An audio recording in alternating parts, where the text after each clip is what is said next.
সিভিকের তোলাবাজির video viral. কেন ক্ষমা চাইল? বিস্তারিত জানতে ভিডিওটি সম্পূর্ণ দেখুন। বেলঘরিয়া এক্সপ্রেসওয়েতে গাড়ি থেকে তোলাবাজির অভিযোগে এক সিভিক ভলান্টিয়ারকে ছুটিতে পাঠানো হয়েছে এবং সঙ্গে জড়িত একজন সহকারী উপপরিদর্শককে ক্লোজ করা হয়েছে।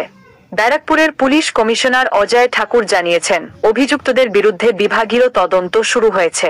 সমাজকর্মী পিঙ্কু মিত্র ঘটনাস্থলে সিভিক ভলান্টিয়ারকে হাতেনাতে ধরে ফেলেন।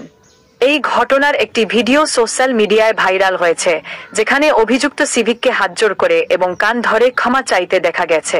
এই ঘটনা জনমনে ক্ষোভের সঞ্চার করেছে এবং পুলিশের ভূমিকা নিয়ে প্রশ্ন উঠেছে।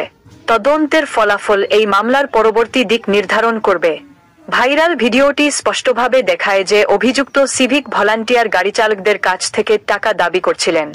পিঙ্কু মিত্রের হস্তক্ষেপের পর পরিস্থিতি নিয়ন্ত্রণে আসে এবং তিনি অভিযুক্তকে জনসমক্ষে ক্ষমা চাইতে বাধ্য করেন।